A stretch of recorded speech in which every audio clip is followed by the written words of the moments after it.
Okay, we are so excited to have a guest speaker today.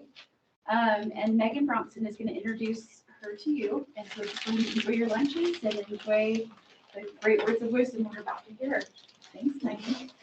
All right. I don't know how to get this camera to come this way where I'm at. I supposedly it's supposed to follow me, right? Eric, isn't it supposed to be? Anyway. So we'll try to get that figured out right this second so that you guys can see Laura present. So I am so excited to have Laura here.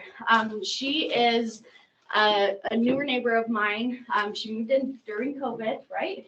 And all of a sudden, 2 doors down from me, there were like five of her 7 are my kids' age. And so all of a sudden we had a bunch of instant friends, and Laura and I as well. And so it's really fun to have gotten to know her, and I've been really impressed with her ability to really connect with people and make everyone feel so amazing. She makes me feel so good all the time.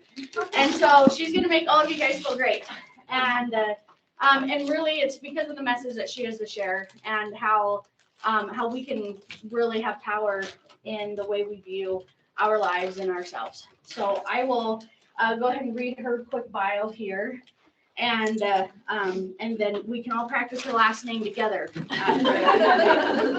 All right, so Laura Solorzano is a mother to 7 and the CEO and president of Remarkable Journals, a company built on the foundation of gratitude and finding remarkable. Laura herself battled with an eating disorder for 16 years through 6 of her 7 children, and used the power of gratitude to radically change and save her life. Laura now travels around the nation sharing her story and the immense power found in daily gratitude and finding your remarkable gifts and talents. After recovering from her eating disorder, Laura began working with clients who struggle similarly and emailed them daily pages that were powerful tools in their recovery. Her clients were finding so much success with these tools that Laura's husband, Josias, sent her pages to the printer, and the first Remarkable Gratitude Journal was born. Laura has found that the power of gratitude is not limited to one struggle, but to all struggles. She has also learned that these struggles can become our greatest teachers and mentors. She has turned what once was her greatest pain into her greatest passion, as her company has incorporated gratitude into each of their journals, from grief to gratitude to life. Laura continues to work with clients as well as speak to groups all over the nation about the power of our minds and the ability to truly change the world we live in through our unique gifts and talents. And the comment about her last name is obvious, Solorzano. I've practiced it lots, but in my phone it's Laura's neighbor. Because that's how I originally set her up, because I could not figure out her last name at first, and so now it's just there to give me a chuckle every time I look at it. But anyway, I'm so thrilled to have Laura with us. So thanks for coming, Laura. Thank you. I think that's the best introduction I've ever had. And funny too, so it was fun. I'm so excited to be here, so I'm going to pull up my notes and make sure they don't go away. I will email, I was telling Sarah, I'll email the bullet points and all the notes. Am I in okay place for people to see? They're working it. If I need to move, just tell me and I'll pull and move. I'll email the bullet points because I wasn't sure you would have PowerPoint capabilities. So I will email all the bullet points so you have them later. But anyway, I'm super excited to be here. If you want to have like a little ice breaking thing, what's funny is that I went into the bathroom right before we came here, and while putting on my pants back on, ripped a hole in them. So that's fun. I was like, oh, that's cool. It's a good thing we have lasers, right? Like, literally right here. It's like, well, so, I'm definitely the person that doesn't have it all together, but is here to speak to you kind of about that. When they called to ask me to speak, I love speaking because I love sharing my story, but I also really love this niche, which is different. When I get to speak to women in business, because it's really fun for me to talk about the strengths that we have as women in business and match that up with the strengths that we have as women in general, and just really focus on our strengths and the power that we have, And then this specific topic of how do we manage it all, like work life and home life and putting that all together, we don't. And that's like the main point of what I'm going to say is that we don't do it all perfectly, right? And if I could get one message across, it's that you can do anything, but you can't do everything, right? So we are capable of doing so many things. We have so many gifts and talents, and we can do so many things, but we are not in charge of doing everything. It's literally impossible to do it all. So I am going to share my story with you. She alluded to part of my story in my bio, and that is a big part of what brings me to a place to where I can speak to these things. And maybe you, and not maybe, you can relate it to your life, because we all have things where we focus on what we're not good at, right? Things in our life where we're like, I'm not very good at that. I wish I was better at that. And we focus on the things that bring us down, or the things that don't make us as good as someone else if we're comparing. And so as I tell you my story, I want you to apply this to your life personally in an area where you might feel like you're always lacking and you just can't quite get it together. And as I present today, I think you'll be able to maybe turn that around and find a way to make it into your superpower, or maybe a way to release that responsibility from your life completely. So, and I'll give you tools and tips on how to do that. So I grew up super happy young girl with lots of brothers and sisters, and grew up in a really lovely, wonderful family life. But I did grow up as someone who wanted to do everything perfectly. And maybe some of you have been there in your lives, or maybe you are there now. And I wanted to check everything off and have everything kind of like in a row. And my grades were good. I was a musician. I was going to BYU on a music scholarship, and I had all these things, but my body was a concern for me because I was always overweight growing up. And I thought, well, if I could just check that one box, like to me, it wasn't really about health. It was more about being this perfect person, right? Like having all the boxes checked off. And I just kept thinking, well, if I could just get that, like it just consumed me. Well, then I would have everything that I need to. Then I would be the perfect person and be worthy of loving myself, right? And so that played in my mind for years and years, from the time I was 8 years old, 6 years old, until, 6 years ago, 7 years ago. I can't remember how long it's been, but I'll get into that. But I came up to BYU, and I was like, okay, well, if I am going to be able to get married at BYU, then I must check off this last box. Like I just had all the things that you're supposed to do, And I decided to work really hard and lose the weight, and yay, I've achieved my goals, and I wasn't any happier. And during that process, graduated from BYU. Being in music performance was incredibly challenging and wonderful, but very, very challenging. And graduated never having focused on my strengths or anything that I was good at, only focusing on what I needed to fix that whole time, right? So I graduate from BYU. I end up taking a job teaching, which was not what I went to school for, and was also very overwhelming, teaching music theory and band and orchestra at a high school. And what I thought I had control of in this, losing the weight and having it all perfect, I soon lost control of, because I had never done it the right way. I had never gone from a place of love. I had just gone from a place of hate and trying to push myself into something I wanted to be. And I developed an eating disorder. And that eating disorder lasted 16 years, a really, really long time, through me getting married to my husband, Josias, thinking that will fix it, it will be fine. And then into having children, that will fix it, it will be fine, never fixed it, kept thinking, okay, I've got to get this together. And not for lack of trying everything, going to many, many therapists, trying everything I could do, but always the root problem was I felt I was broken.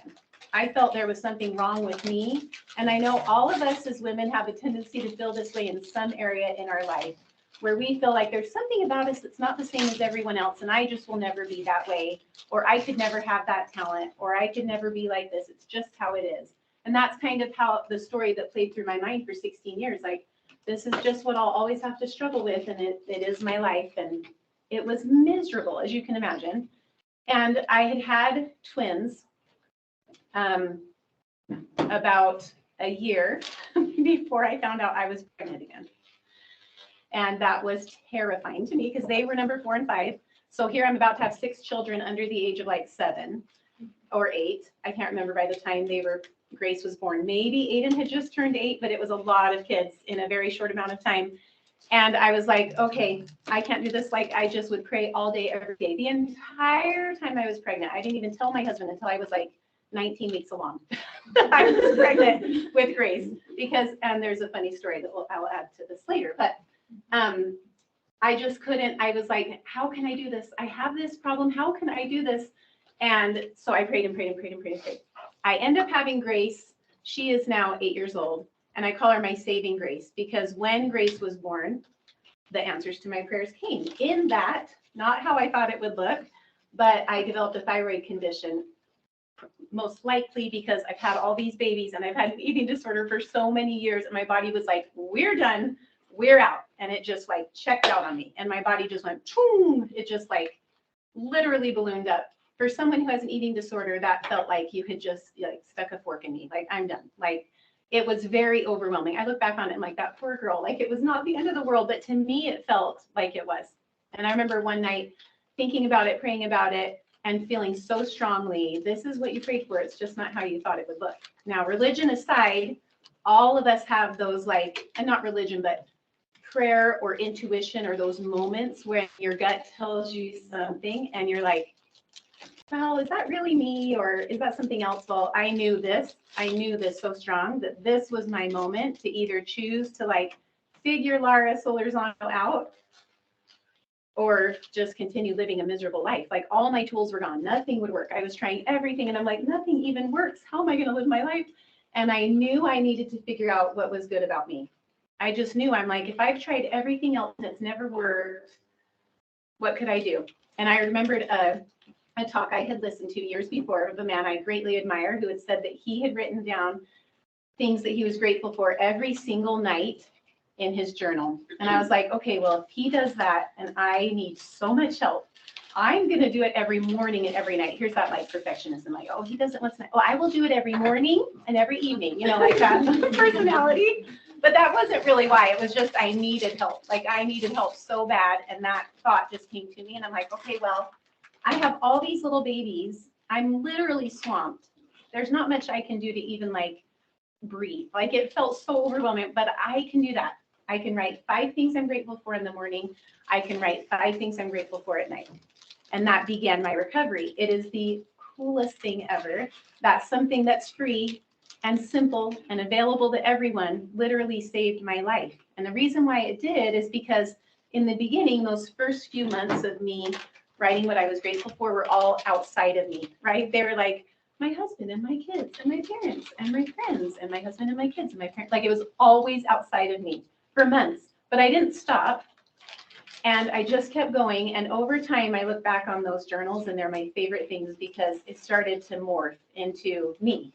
I started to notice, wait, there are good things about me, that I am a patient mom, that I'm a good friend, I'm a good listener, I'm fun to be with generally, you know, like all these things that I was like, I have missed for years and years.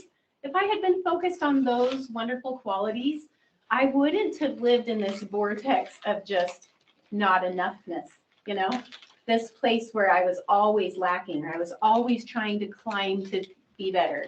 And living in a place like that, a place of lack, is just a really miserable place to live. And so that began my recovery, and it was a beautiful process. And from there, fast forward to when I had my 7th, Campbell, I had the strongest feeling I needed to talk about my story. I was like, oh, no. You know, I grew up in Preston, Arizona, where we have been until last year, 16 years, where I grew up my entire life. Everybody knows me. Like, I can't tell people about this. And I couldn't sleep at night. I could not stop thinking about it. I was like, I just could not stop thinking about it. And eventually was like, okay, I'll talk about it. And I just decided to open up and share one post about what I had been through. And it was like the floodgates just opened, right? All these roommates from BYU and all these friends that I had had over the years and all these mothers and all these girls that were struggling too, or struggling to not feel like they were enough, just poured in. And it was so neat for me because being vulnerable is a strength. Being vulnerable as women is like a superpower. You know, when you are vulnerable and you're able to open up about the things that you struggle with, you connect with people and you build bonds with people because no one is perfect. And when I'm saying we can't all do everything all the time perfectly, and we're honest and open about that, it connects us with others because other humans feel human. You know, you feel attracted to someone who is like you also. And so it just opened this amazing opportunity where I was able to talk to people that had also struggled for years that weren't able to talk about it or didn't feel safe to talk about it, and ended up working with clients who, when they would come to me, I don't have a degree, but when they would come to me, I would be able to say, you're not broken. Listen, you don't have to live like this forever. You're not broken. We can fix this. It's just fixing a message that's been round and round and round, and we just find new ways and new tools of rewriting it. And it would work, and it would work. And I would send them these pages that were a morning specific prompts and evening specific prompts that I had curated for myself through the years that had helped me so much rewrite my brain.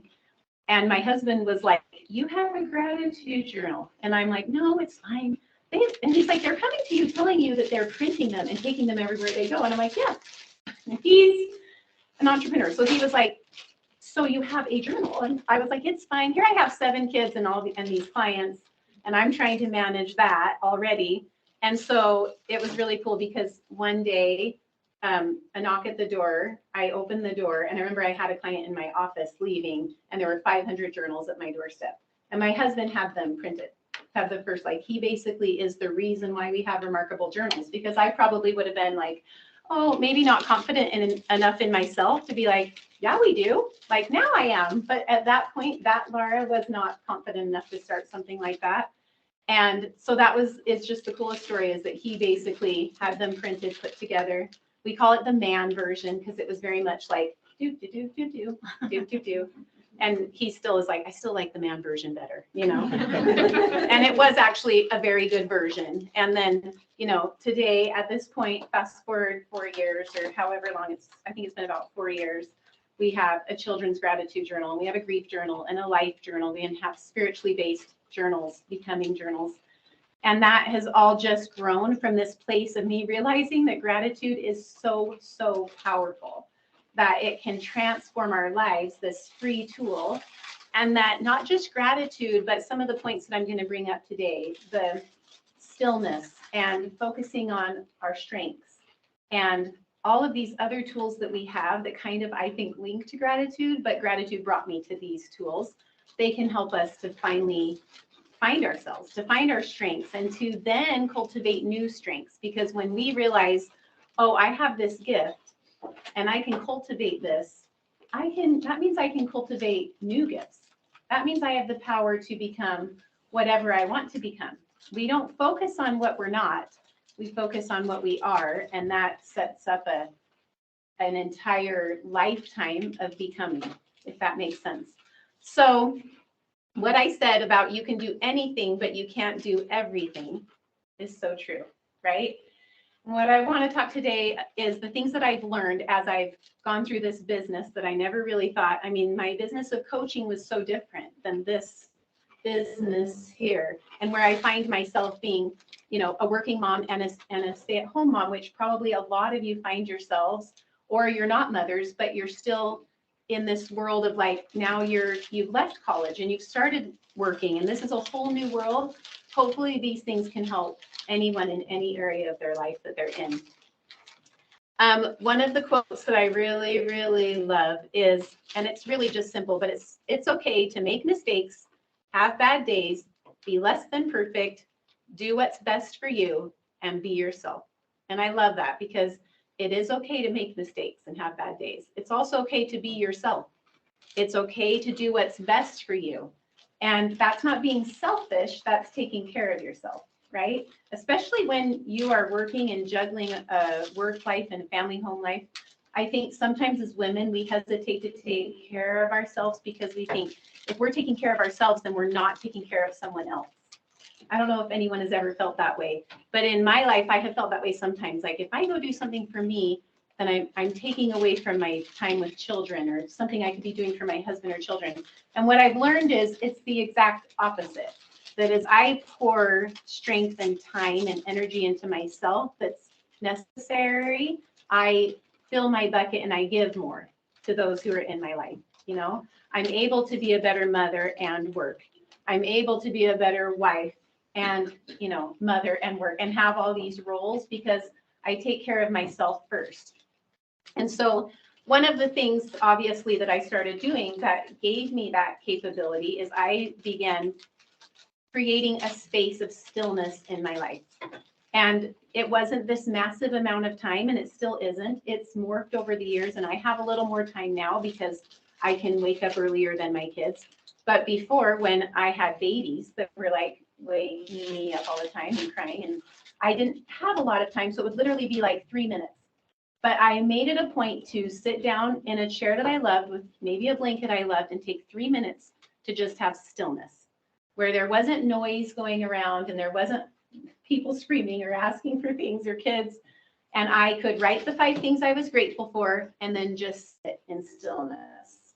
And I would like to challenge you to think of how often you have time for that, or you make time for that. We all have time for it, but we fill in our lives with so much noise and distraction. And we do it thinking, well, we have to, like, these are necessary things, right? Like, I have to get this done and I have to get this done. But then we forget all the minutes that are filled in with like social media or TV or, you know, games or other things that just kind of creep in that also take that stillness from us. And so I would challenge you to take time for stillness, to take time, even if it's 5 minutes in the morning when you wake up and 5 minutes when you go to bed. I actually timed, I put it in my Instagram today. I timed myself this morning because I get people asking me all the time, like, I just don't have time to journal. And I get it because I said the same thing and never journaled. So like, I am your ideal customer. I am the customer who then became the creator, right? And so I understand that, but it was because I never made time for it. And I timed myself this morning. It took me 3 minutes to do everything in my gratitude page for the morning prompts, 3 minutes. And in that time, I had gratitude, I had my affirmations, I had wired my brain for the day, I had focused on my joy activity for the day and who I wanted to be. Like, literally set everything up in my brain for best case scenario in 3 minutes. And I had stillness, right? I wake up before my kids wake up, and it doesn't have to be at 4 o'clock in the morning, right? But I make that a priority. It has changed my life. And another new thing that I have implemented is a timer on my social media, which I thought I was really, really good at social media because I was like, I'm not on it that much. And then I put like a 15-minute timer on there. I'm on it a lot. Like, I was like, oh, and I've taken a break from it. I wanted to try Lent. I'm like, I've never done that. That's so cool. So I took a break from social media for the time during Lent. It's amazing to be off of it. I only get on for me, and I'm like, I never want to go back, which is not good. I should go back, but I'm on there like for my business, but I don't get on and scroll. I have opened up so much time, even with just the capacity to think, just the capacity to focus on my own life. And I was like, that's so weird because I had a timer.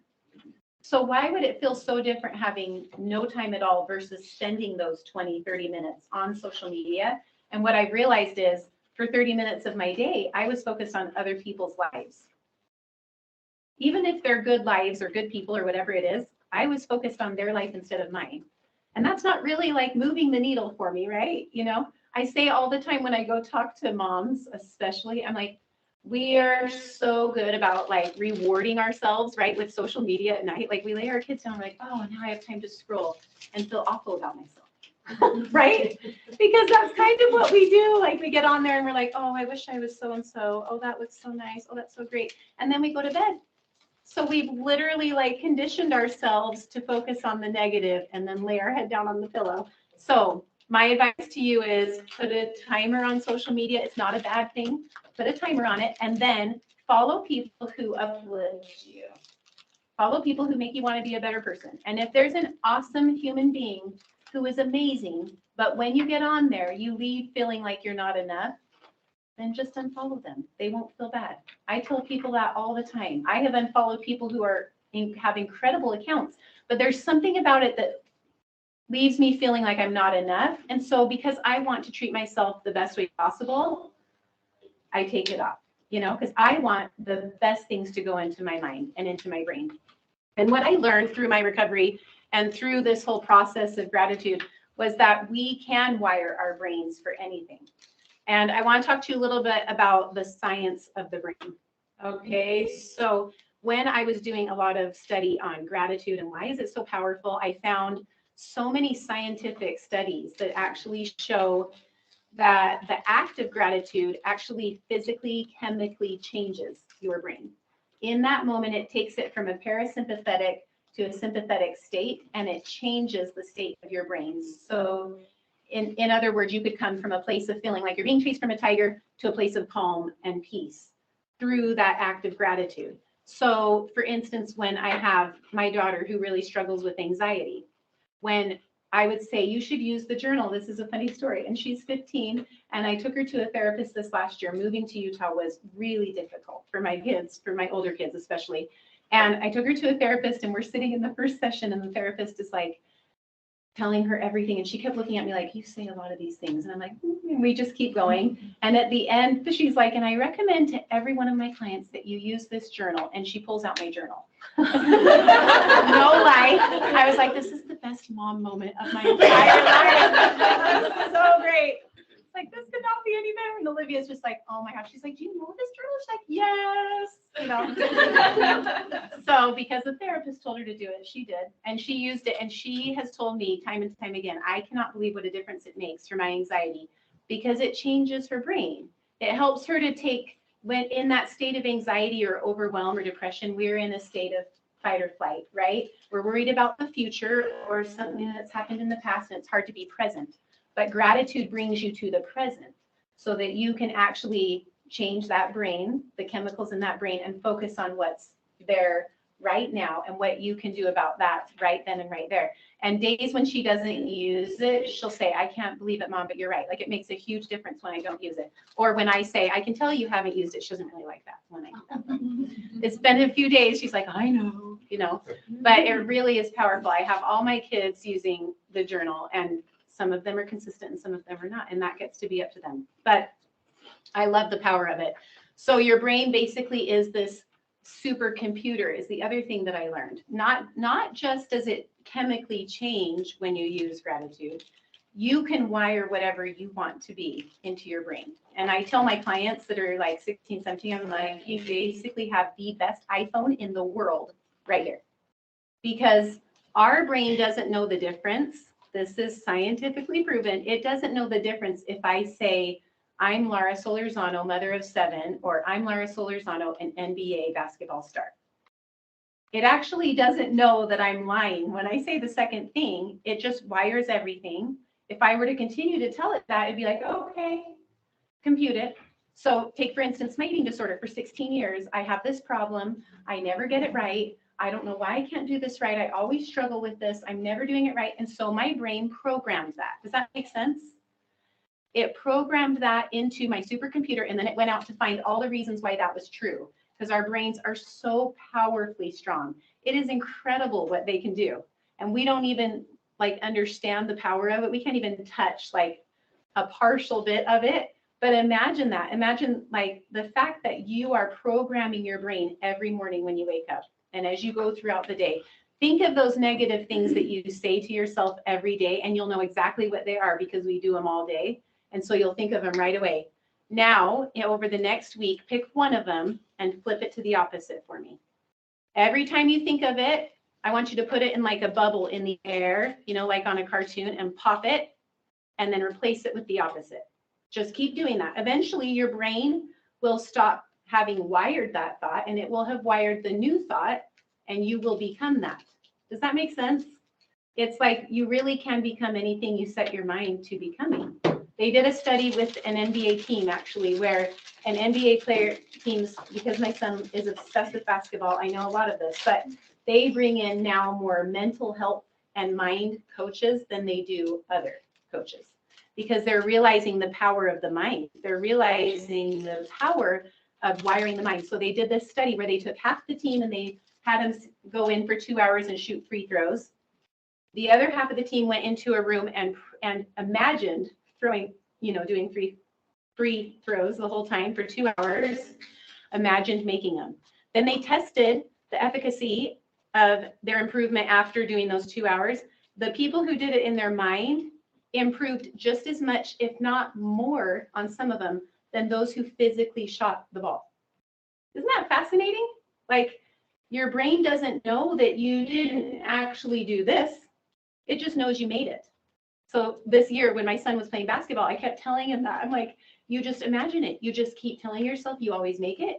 For the hour before, you turn off all your noise, you have stillness, and you tell yourself. And on one game, he had like 30 points. And afterwards, I'm like, that was an amazing game. He's like, yeah, what you said works, really works. It was like, I just kept telling myself I was going to make it. And I kept making it all the time. My brain just did it. Like, it was the coolest thing. And he's implemented that.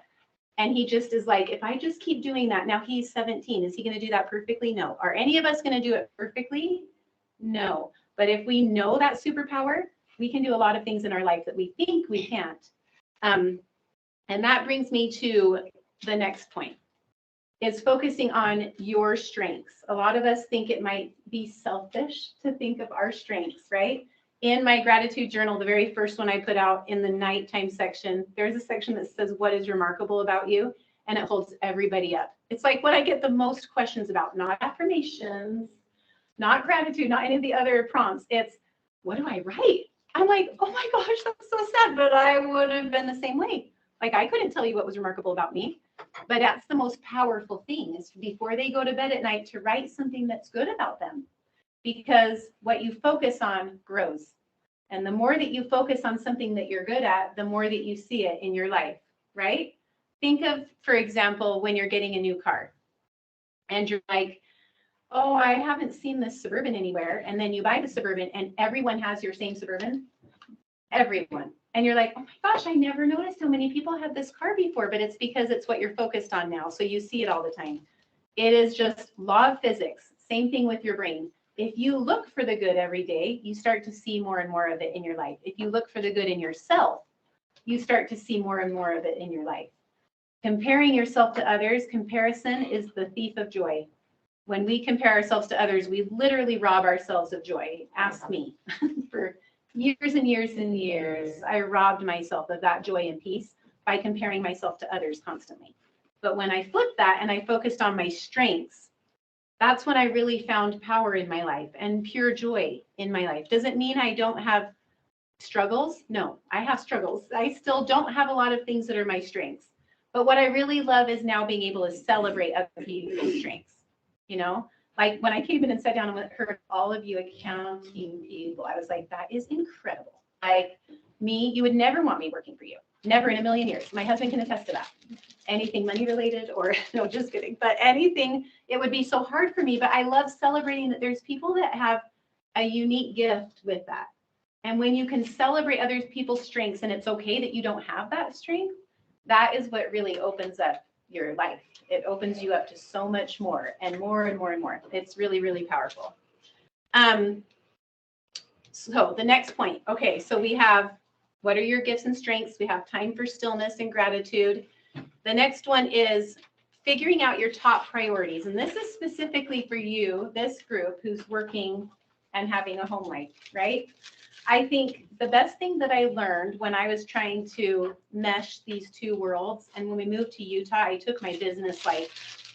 At first, I took a huge step back and took everything off. Just the shop was running because I needed to be with my kids while they transitioned, right? And then I felt this like, you need to go and you need to go right now. And that was a thing that really scared me. But as I did that, I realized that there were some things that were really important that I needed to put into place. And one was I needed to figure out what my top priorities were, because I was wanting to do all of it and I just couldn't. I can't do all of it. So I want you to think about that. I want you to think about what are the top priorities that you have in your life, especially if you're juggling family and kids and working, or you're juggling other responsibilities and working. Some things have to give. You can't do everything all the time. And so for me, being able to be like, okay, well, is laundry a priority for me? No. I mean, my children should wear clean clothes. But what I mean is, like, do I need to be the person who does that? If that's not at the top of my priority list, then it's okay if I have my kids do some of it. And it's okay if I hire some things out. Like, I don't need to feel guilty for that because I'm going to put what's most important is at the top of my list. Does that make sense? And so I think it's really important, especially for you who are working and trying to balance. It's okay to let some things go. And there's times and seasons in life when things aren't done perfectly, and that's okay. You know, there's been times in this business where we are now where I've taken a few weeks completely off because it's time for me to just be focused on my family. And then there's times when I've talked to my kids, like last year when we launched a whole new, like 4 new lines, that I talked to my kids and said, listen, mom's going to be really busy. And we talked about it. And I said, it might mean some nights I'm not here. It might mean I'm speaking more. It might mean that I'm at events. Are you okay with that? And we had a discussion and they were okay with it and they were on board, so that when those hard times came, we knew what we had prioritized and we knew what was most important in our family, and we were a team, if that makes sense. And then I didn't feel the guilt, the mom guilt, as much. I mean, sometimes you just don't get rid of that. Sometimes you got to rewire it and look at it a different way. But then I would feel like, okay, well, this is where I'm at for this season. And I know I'll have a season where it's not as busy.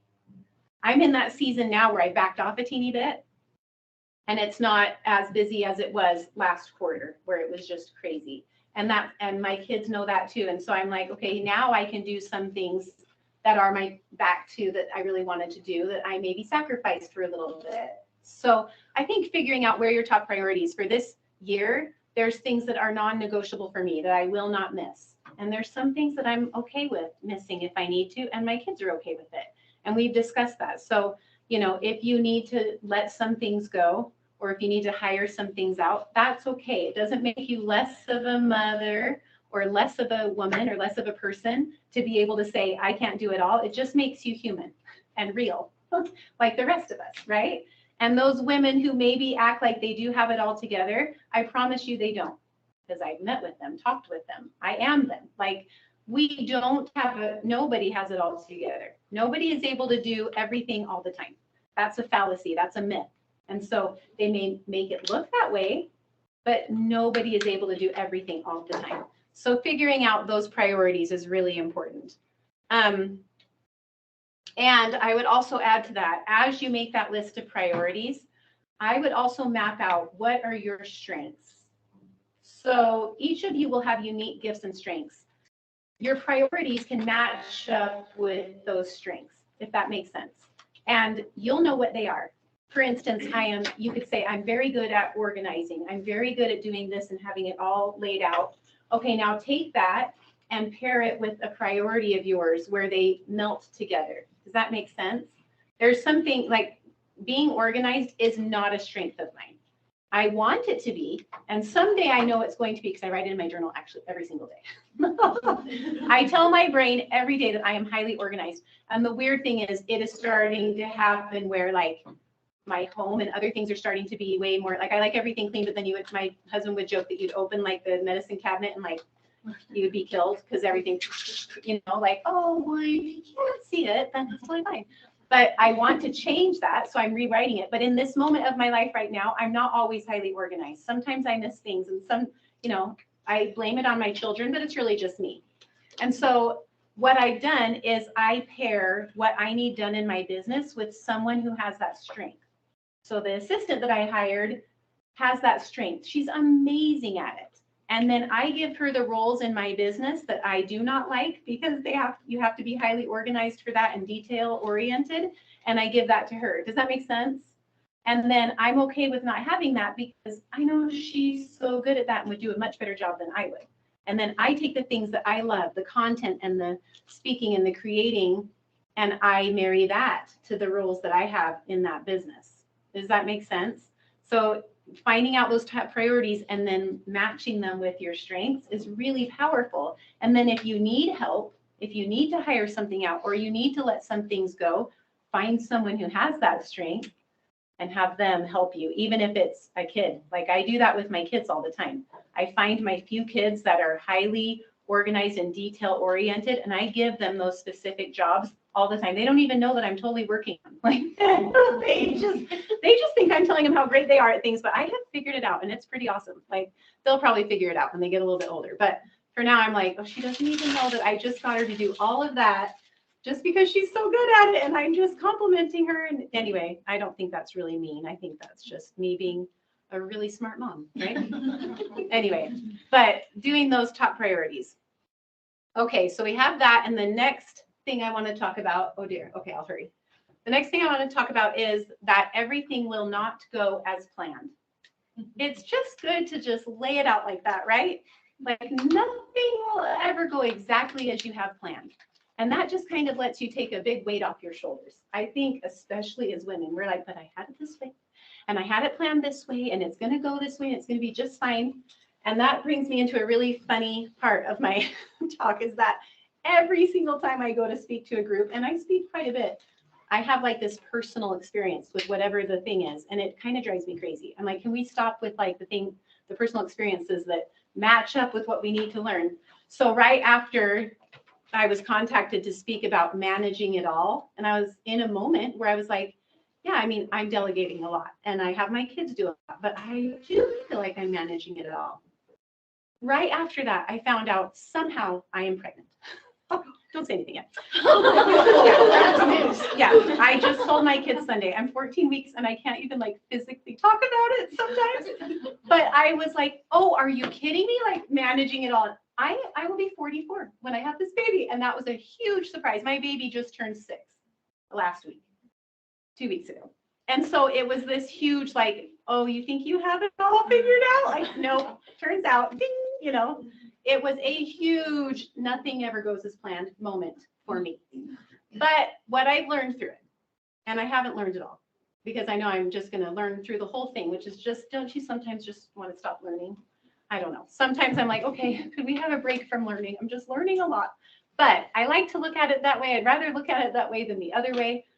What I have learned from that is that all the things that I'm telling you are so applicable and that it's okay if everything doesn't go as planned. We can pivot. We can use our strengths to find out new ways of doing things. In my instance, being unorganized is a detriment to now having children. Like that's difficult.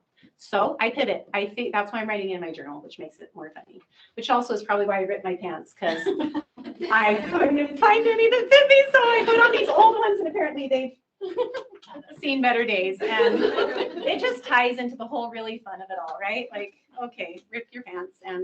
But all of that to say, like, now I figure out, okay, well, I'm not always this way. How can I learn to get there in a way where I love myself through it? Does that make sense? I have had days where I've cried and been like, oh my gosh, how am I going to do it? And then I've had days where I'm like, well, I'm just going to create new strengths, or I'm going to find people who can help, or I'm going to use all of these things, right? So that I can manage all of this somehow.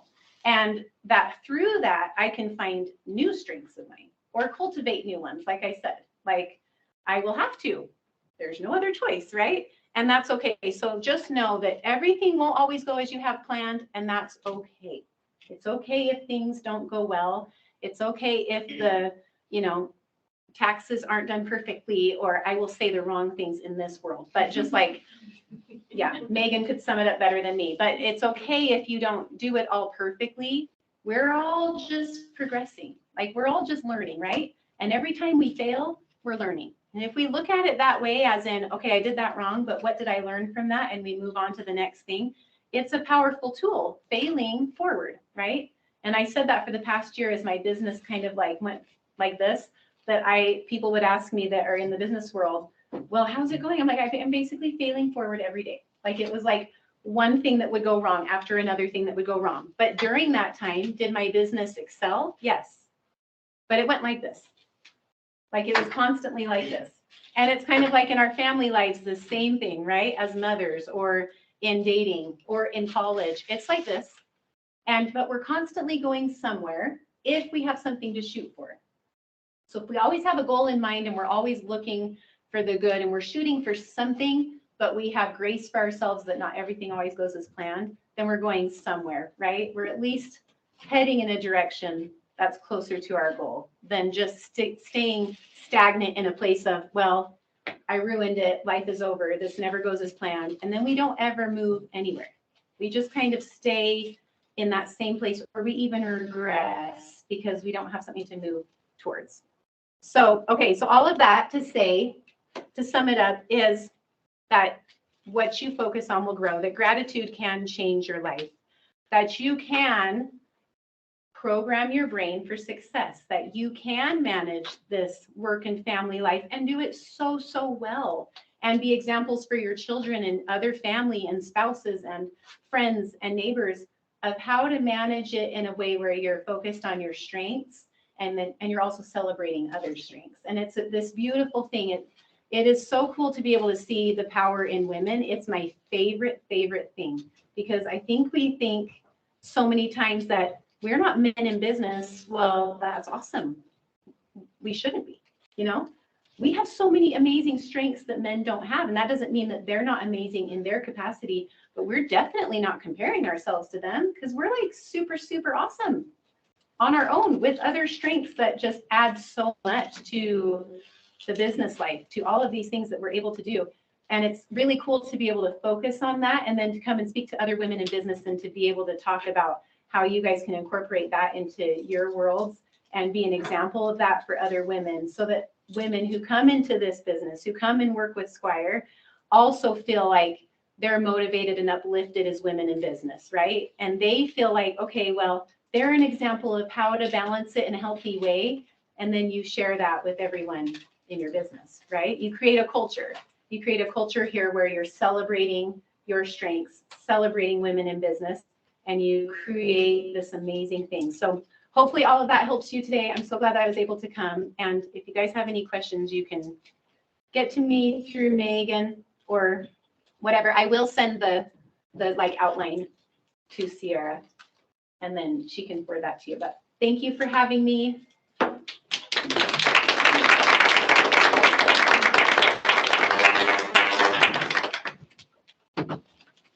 Thank you, Laura. I took some good notes. I have 10 children. Oh, that's awesome. So I'm gonna hire out my toilet cleaning and my cooking. I kind of already don't do those things, but they're just not getting done. Yeah. So- and I feel guilty, but now I don't have to. I'm just gonna No, let someone else do it. Yes, I tried the kids. They I don't. celebrate that so much. For that. Well, we have a little Squire water bottle and a card for you. Thank you so much. Thanks everyone for coming. I guess just we'll wait and see what next month is going to be. I don't know what it is yet, but it'll be a surprise. Have a great day. Okay, so that's all our kids Sunday.